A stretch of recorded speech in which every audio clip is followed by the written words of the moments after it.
align your life while your physical life while you're alive with that goal, that end goal. Your end goal is the legacy you want to create. So how do I live to get to that point? Hey guys, welcome back to the Tree Leon Army podcast. I have my guy Tony Rogers here, Amazon #1 author a few times with your books. Today we're going to be talking about legacy and why it's important. And there's so many layers to legacy, although it's something we think about often. We wanted to just kind of unlayer it and get to it. So Tony, just go ahead, kind of let me know, when you think of legacy, what comes to mind for you? When I think of legacy, I told you I was writing a book about legacy. So it's funny you asked me to do this podcast about legacy. You know, I got excited about that topic. So doing this will allow me to kind of think through my ideas more and actually get the book done, because I've been procrastinating on it for so long. For sure. So one of the definitions I have for legacy, my main definition for legacy, is a person's social impact or social influence after they physically pass away. Okay. So that's like my main definition for legacy. And go ahead, you about to say something? Yeah, it kind of bring me to mind, you know, like that Egyptian proverb where it talks about like the second death, where like of course we all physically die, but your second death is when they actually forget you. And it's, I'm glad you said when your legacy kind of like what takes place after you pass, like what's able to be remembered. And when we can still talk about people who died hundreds or thousands of years ago, I mean, that legacy is amazing. So so that's what you mean when you... Exactly. So the baseline, the thing we all have in common is that we're mortals. Obviously we're all going to pass away. So that's the bottom line. Right. So thinking about legacy that's why I call it your social influence after you pass away. Is it's the person's lingering influence after they're gone. Right. If your physical body is gone, but your presence is still there, based on what you did while you were alive. So that's why legacy is so powerful to me, and that's why I think everybody should think through what legacy they want, and then align your life your physical life while you're alive with that goal, that end goal. Your end goal is the legacy you want to create. So how do I live to get to that point? So why do you think most people don't take that into consideration? Now, a reason I was kind of pondering in my head from a religious standpoint, and I just got to bring this up. I mean, like you said, we're all mortal, right? Yeah. And I feel like that where we're so concentrated on life after death that we don't stop and appreciate the life we have. And we don't consider the decisions we make or how they may affect our legacy. That we're so like, hey, afterlife in heaven is going to be great. You know, going to have the... So do whatever now. Do whatever I want now, and it doesn't matter. And a lot of times I think that we and again, it may be a small sect that I'm speaking for, but I've heard people within the religious community always talk about heaven and afterlife. And I feel like that they don't appreciate the life they have now, or at least understand that legacy, like you said, is just so important. Yeah. The first thing you said why don't people think about their legacy? And I think a lot of people don't think about that is because they're into self-preservation mode. They're just thinking about the daily needs of life, the daily grind of life, and just getting through the day. Versus planning for the future. It's an inevitable future. Everybody's going to pass away. Everybody's going to die. Everybody has a legacy. One of the most important things about legacy is this: everybody is going to leave a legacy no matter what. So why not consciously create that legacy? Decide what it's going to be. Don't just haphazardly walk through life and leave legacy to just some kind of chance. Let's create it consciously and be aware of what we want it to be, and then live in that direction and make it actually happen. So I'm all about, like I said in the beginning, deciding what that's going to be, and then moving in that direction day by day, creating the habits day by day to actually get there, making it practical. So what would be step one? What would be your step one guidance for someone who's listening to this podcast? They're not aware of what to do. We talk about legacy. What would be the first thing they need to sit down and do? Decide what it is. You got to document it. Write it down. What do you want to create for your family? So in the beginning, you used the word layers. It's a lot of layers to legacy, and that's very true. So when we talk about legacy, like I said, my definition is your social impact or influence beyond your physical death. So you could go about that many different ways. One way to go about that is your financial legacy. You know, what are you going to leave financially behind to have a social influence on the next generation? So this could be insurance.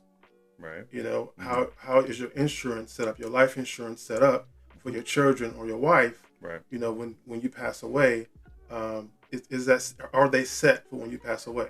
And also, financial legacy could also be your assets. Do you have passive income set up, rental properties, bank accounts, all that, etc. Debt, you know, gone, personal consumer debt gone as much as possible, so that burden is not passed on to them. Because all that is your financial legacy, whether you realize it or not. Well, what about some people when it comes to financial legacy? Let's say you don't have family and you give to charity. I mean, that's also a legacy as well, right? Absolutely. Because and that's why I like using the social impact definition, because it's not just inclusive of your family. Right. It's about the whole human family. It's a social impact. So we can think of that, like you said, people that's not in your family. It extends to everybody. It could be people you never meet. It could be anybody. Children you don't have. It could be your friends. I could leave you money. You know, that's part of my financial social impact. So another. Go ahead. No, I mean, it's just, I feel like that. I mean, I'm glad you touch on that. That how there are people who, I guess, like you said, it's not always about just your family. Because when I always thought about legacy, I was always thinking about my children. Like, you know, hey, when I have my children, you know, leave them X amount of money, and also instilling them life lessons. You know, even like with this video, right? This is partly a legacy. You know, let's say if someone 20, 30 years down the road, or even let's say after I pass, hopefully it's longer than 20, 30 years. I meant just, you know, after I pass, someone's able to, you know, watch this and receive the message in which I'm leaving. I mean, that's partly a legacy as well. Is. And I feel like that when I see some people like with their children, right? I have a buddy, and I won't say his name just for, you know, privacy concerns, but, you know, he made a point where, you know, he made a complaint about his child's mother, right? And he talked about some of the actions she was doing and the things she was doing that just was very distasteful to him. And the one thing I kept trying to focus on him that is that the more you're in your daughter's life, the more you can have an impact on the legacy you have for this world. For example, if you're upset about the things that she does, and again, this go back to my child support podcast, you have to take accountability of who you lay down with. I mean, it just happens. But we're past that. You have the child. Now, your legacy, physical legacy, I would say, you know, pass on through your DNA to your child. So now if you don't take the time to, you know, teach them, kind of nurture that legacy. Nurture that legacy, because, you know, you could complain all you want about this person, but if you're not there to really just give them that knowledge, aren't you basically creating the same problem from before? Right. I mean, because, and let me add this, legacy could be good or bad, right? Absolutely. I mean, we think about, you know, Adolf Hitler, terrible person. Absolutely. His legacy is horrible. And it's probably cemented in humanity's story forever. We're probably not going to get rid of Hitler's story. Even though we don't like it, we use it as a reference for something we never want to see happen again. Exactly. But that was a bad legacy. Yeah. Right. But it's still a legacy. Okay. So that's why I think the first step is defining that legacy. Obviously, you don't want it to be bad, but if you don't consciously take hold of it and define it and take the steps necessary to make that happen, it may not end up to where you want it to be. You know, what do you want people to say about you when you passed away? What kind of I'll give you another example. You talked about your buddy's kids. So to me, children, that is your genetic legacy. Okay. So that's going to happen, you know, regardless when you have kids. So a part of me, 50% of me and 50% of my, you know, my son's mother is his genetic heritage. Right. Now we have to go towards like you said, what lessons are you going to instill in them? Now that's more, I like to think of it as your intellectual legacy. Okay. So the life lessons I have learned and accumulated on my time on earth, what am I going to do to pass that intellectual legacy on to my children? Yeah. So then they can further those lessons on and build on those. You know, that's how humanity grows. We build on the backs of lessons that came before us. You know, people that came before us and the lessons they gave us, and we make them better. Science, all that. Yeah, we definitely stand on the shoulders of great, you know, intellectual heavyweights, and that's good you say that, because those, of course, are legacies. So, what do you say to the people who just genuinely don't give a fuck about legacy? I mean, like, who go on their day-to-day lives, as you said, on the daily grind, get to work, pay the bills, stay in the rat race, don't think about how to slowly improve. Do you believe that will prevent creating the type of utopia that, you know, they talk about in movies that we can possibly one day achieve?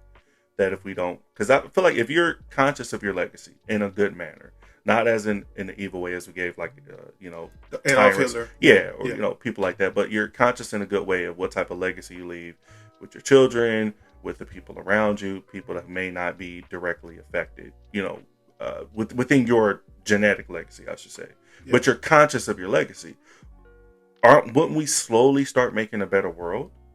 Absolutely. You know, Absolutely. More inclusive. The more you are conscious about what you want to create, the more you'll pay attention to how you live today. Right. Because you'll automatically know, just by your logic, that the steps you're taking won't end up in the destination you're trying to go. So if we can become more conscious of what we're trying to create as an end result, then we'll take more hold of what we're doing today, take more responsibility of what we're doing today. Because when you have your end result in place, you'll know if you have something to measure it by. You have something to measure your daily actions by. So you'll know by your logic if you're taking those steps to get there to that end result or not. In the book 7 Habits of Highly Effective People by Stephen Covey, which everybody should read, one of the habits is begin with the end in mind. That's what legacy is. Well, that's what defining your legacy is. You're literally beginning at the beginning with the end in mind, the end being your untimely death, which everybody's going to go anyway. So just settle that with yourself. You're going to pass away. What do you want said about you after you're gone? What do you want people to remember about you? You know, what impact do you want to leave in this world? And just like you said, the utopia, obviously you want it to be a positive impact. So, and that doesn't happen by accident. That happens on purpose. Yeah, and I would touch back, you know, from the religious standpoint, you know, and it's no disrespect for those who believe, because I believe religion is a comforter for death. I believe to have that thought that, hey, maybe one day, you know, when I pass, and there's so many different beliefs, but sure. I'm just sticking to what I was brought up as a Christian, you know, to think one day after I pass, you know, that I'll be in heaven and, you know, life will be grand. And it's easy to just say, fuck the world, because I'm gone. You get what I mean? It's like one day's going to be gone, you know, Jesus is going to come back and, you know, fuck the earth. It's like if you leave a building dirty and trashy, it's like, why not keep it clean, keep it nice? Because, I mean, at the end result, we don't know. None of us are going to make it out of here alive, unfortunately. Hey, that we know that. Yeah, we know that. And although some beliefs may allow them to believe in an afterlife, I still believe that if we act in a manner that, hey, since we don't know, right? What is a fact, we do know we're going to pass. So we need to be conscious of our legacy. We need to be conscious of what we leave behind for our children, for every child, society in general as well. For society in general, because if we talk about, you know, global warming, all these things, and we're not taking the steps right now, we're slowly destroying the planet for our future generations. And I mean, and although there's political aspects of that on how they say and what, but no one would disagree that taking better care of our planet will make a better environment for our children. No one would disagree with that. What we eat, all of that stuff. And I feel like that if we're more serious about that, of the world that we have, and more appreciative, you know, it's like, you ever feel like when you say, sometimes, yes, it's good to think of the end in mind, but sometimes some people don't appreciate what they have right now. Meaning, like, you know, if you're so conscious of, oh, I'm going to get this, I'm going after that, I'm going after this, I'm doing that, and you don't stop. You miss the here and now. You miss the here and now. Yeah, and here and now, we have a beautiful planet. We have a lot of systems and things in place. And although it's not where it needs to be, it's definitely a far cry better than where it was. Sure. Definitely 100 years ago. And just imagine what it could be 100 years from now if we keep paying attention to our legacy, to the conscious decisions in which we're making. And it'll make a better environment, a better planet for everyone. And I feel like for those who don't take that seriously, I feel like in some ways you're almost leaving like a bad legacy, I should say. Yeah. Just because you have like the I don't care attitude. Like it makes it harder for those that come after you. Exactly. And it kind of spits in the face of those that came before you. So when I think about legacy, I think about it's a mixture of two things for me: altruism and selfishness. So altruism is just another word for selflessness, and selfishness, obviously, you know what that means. So the selfless part is you're leaving a positive legacy. You want to consciously leave a positive legacy so that it leaves a positive impact for future people. That's the altruism part. Then the selfish part is that I want to be remembered. I'm a human being. I want to live forever, but I can't physically do that. Right. So, but I can live in the hearts and minds of people I positively affected if I live a good life. So I can intangibly live on in them. Obviously my DNA can live on in my children, but I want to selfishly be remembered for as long as possible. Just like we remember Kobe Bryant or Michael Jackson or all these people who left positive legacies on the world. And it's how they lived day to day is why we'll never forget them. We can't erase the mark they made, the impact they made while they were here. Just a small amount of time they were here. How old was Kobe Bryant when he passed away? 30, 40? He's 40s. Let's say he's 40. Let's say he's 45. He's not that old. Let's say he's 45 when he passed away. We'll never forget Kobe Bryant. Not in beyond basketball. He inspired a new generation of people to play basketball, to pick up a ball who never did before. To be his work ethic too. To be a good human being, to go after it with the warrior spirit. And you can apply it to anything, not just basketball. Right. So I say that to say it's not necessarily how long you live, it's what you do while you're alive. Because there's some people who's 10 years old and leave a more positive impact than people over here 100 years old. You are right about that.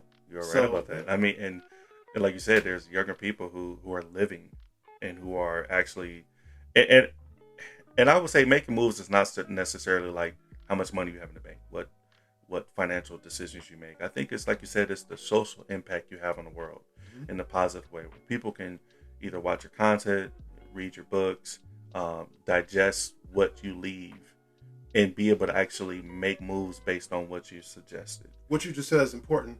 Let me jump in on that. I like to talk about that in the context of a literary legacy.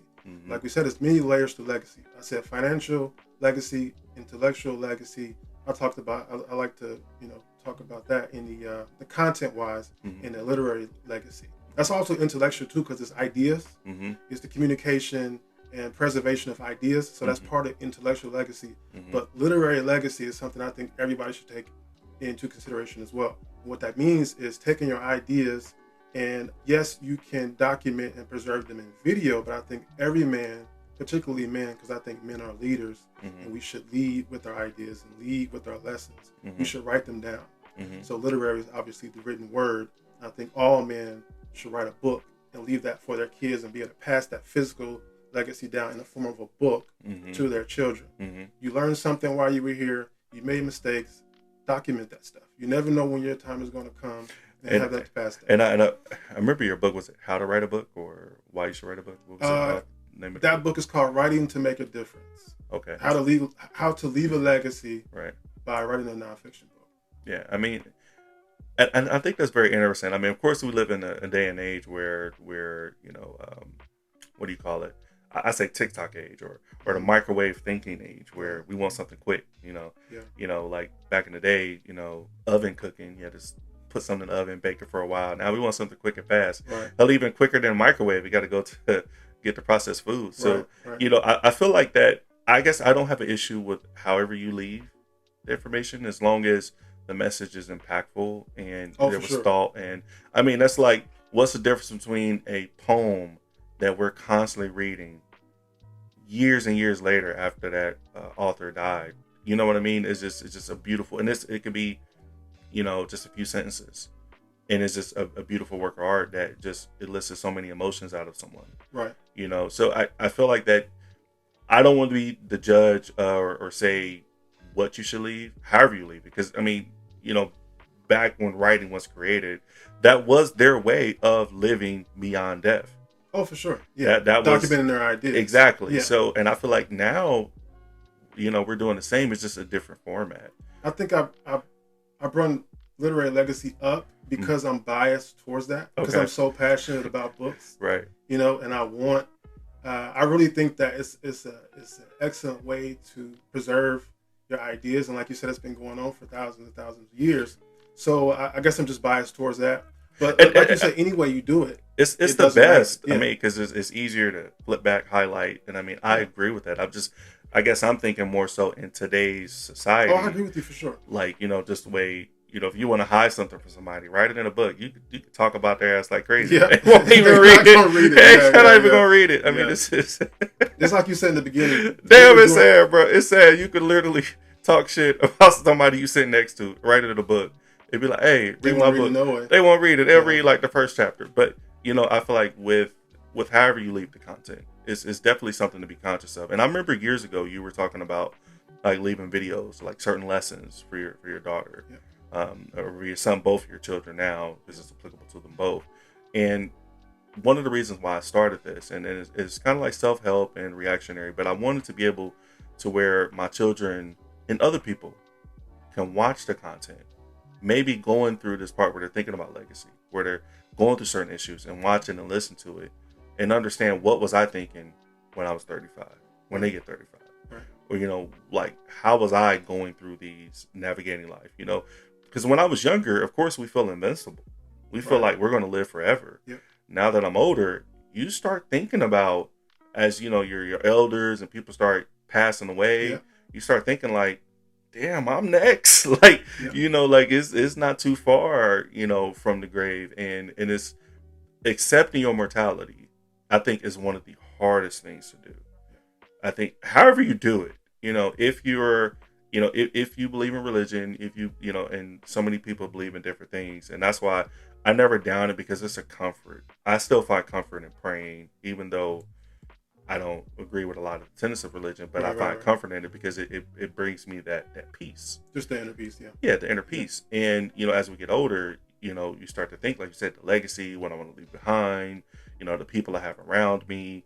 And, in my legacy, I want to leave is kind of like, it's piggying back what you started years ago with leaving those messages, those documented videos where they could see it. And I like the stuff, I did a project years ago, and it was about like funerals and things, how like different cultures study life or deal with death. Right. And, which is very interesting. It's very interesting. It's a different outlook. I mean, it's totally different, just having different cultures. And, I feel like if we get to a place where maybe a digital copy of ourselves can be copied, like I would love stuff like that. I mean, that's a legacy. I mean, it's something to where, imagine your daughter going through a hard time and dealing with relationships, and then she can log in, either watch the content or talk to a digital copy of her father and get that true lesson. Like, fuck getting on. I can see something like that. I can see it happening. Like, fuck getting on talking to Kevin Samuels and getting a message that you was clearly getting from you. Right. Maybe she just forgot because it's been a while. But let me get on and talk to my dad. So, right. I mean, that's more technical, but I would love to see that in the future. It's still legacy. It is. So what you were talking a minute ago about coming to terms with our mortality. Mm-hmm. So a big part of that, and something I read, I forget where I read it. It was I forget the name of the book, but the guy was talking about that's called Mortality Motivation. Mm-hmm. So you're going to pass away. Life is short. Mm-hmm. Death is coming. Mm-hmm.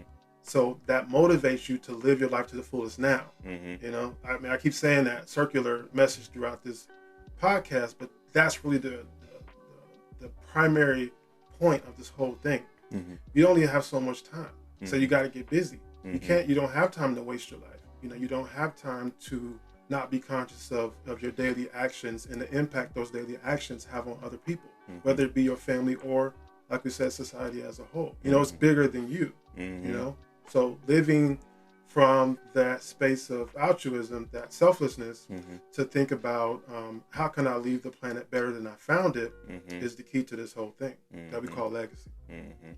And I would think too, from legacy, from an education standpoint, I think that if we are more conscious of what we teach our kids, even within the school system, to make them more aware, and I say because I feel like we've gotten, of course, we get wiser as we get older, and I feel like we've came closer to this path of enlightenment with much years after our education. I guess our education continues with reading and watching it's content. A different form of education, but it's still education. Yeah, but I just feel like when we was younger, I don't know. I mean, maybe it's asking too much of the education paradigm to change when it comes to how we teach our kids and what we teach our kids. And I feel like that if we concentrate on teaching them, they can create the utopia. When I was younger, you could attest to it as well. It was always about working for someone else. It doesn't say that, but directly the way it was set up, it was to work for someone else. And it that's could be, what the system is built for, is to create employees. Yeah, and again, this may be off another tangent, but I guess when I think of legacy and think of education, I feel like how we teach our kids is really how we're going to change the future. So if we concentrate at such an early age and teach them that, the planet is yours, we can conquer this. This is where I'm continuing off of. And I like how Elon Musk, how he set up the school for his kids to go to. How it's just totally different than what we're accustomed to in many parts of the world, on just, we're all grouped by our age. We're all grouped by, whereas like, let's say if my son who is 17 is grouped with somebody who's 12, just because of their passion, let's say for cybersecurity. And I feel like that if we truly want to leave an impact on the world, it's really through the children. The children are the legacy. They are the legacy, but we have to get them to understand and appreciate what we're leaving behind, because it's easy to make the content, make the books. Because somewhere there was a disconnect where there's so much content to digest in a library that they don't even go into the libraries. Right. So we have to look back, where are we failing? You know what I mean? Like somewhere we're failing where the kids won't read the content. They won't digest a 40-minute podcast. They'll digest a 30-second video that's just like rainbow and sunshine, meditate, get back to your world. It's like, are we being conditioned? Are we allowing the condition of our children that's not taking the future as important as it should be taken? A couple things there. I would say the educational system is not required, or is it their job to teach our kids everything they need to know about life? 100%. So, with that being said, part of the responsibility is their job, and part of the responsibility is the parent's job. Right. So it's in my intellectual legacy plan. It's not what the educational system should teach my kids. It's what I'm going to teach my kids and what I'm going to pass on to them, and the ideas I want to disseminate to them, and hopefully that they take those and even make those better. So with that being said, you were talking about people like Elon Musk and progressive thinkers and creative thinkers and all that. Their creativity, we show them at home. See, he's a great example of what he's trying to teach his kids. Right. So it's kind of hard. The biggest legacy you're going to leave is the life you live, right? Right. So what they see, the example they see every day, is what's really going to rub off on them. People learn more about what they see than what they hear you say through words and even in books. It's the physical life example that you teach through more than your words. And you are right. And I mean, the onus is on the actual parents or caretakers to teach the children, like you said, the life lessons and a lot of things in which you want them to learn and understand outside of the school. Right. I just think that if coupled with the education school system, if they were make changes, it'll make it a lot easier. I agree with that 100%. Yeah, if they could work together more, exactly, versus being in opposition, exactly, like it is now. It's completely. Obviously, we need some because overhaul. now it's like you're teaching your kids something, right? You're teaching them, say, about financial literacy. is not being reinforced, even though that is a strong life lesson to learn for them to be able to make the. I mean, they complain so much about debt on the news. They complain so much about so many things when it comes to these generations that don't understand, but they don't even touch it in school. Right. So that's what I mean. Like, yes, the onus is on the parents to be able to try to teach this and take them aside. Like, hey, let me teach you about compound interest. Nobody sat down right. and told me this. Right. So, if I started when I was your age, I would have, this is where I would have been now. Exactly. This is where I am now. You can see it, but it may look good to you, but it's really shit compared to where I could have been. Right. And that's where, being parents and being honest about a whole plethora of things. And I would just love to see that it as a community, as a nation, as a world, that we couple our education system with, the values that make things better to make a better planet. Because I feel like it's at odds. Because if you're teaching one thing and then they're going to school and it's literally trying to dig away what you're teaching them, it's almost an uphill battle. Yeah. Like we said, it's complete and that's why Elon Musk. It's not like Elon Musk is teaching his children this and sending them to a normal school district. Of course, he has the funds and the resources to create the type of atmosphere which he believes will make his children better. Like, he don't believe in a grade system. I hate that. Like, I tell my kids, like, no, they get good grades, but I congratulate them, but I don't sit here and praise them. You know what I praise my son for? When he can sit here and we can have a conversation like this and we could talk about the future. That's why I get chills. Like, that's my legacy. Like, whoa, he just understood it. Right.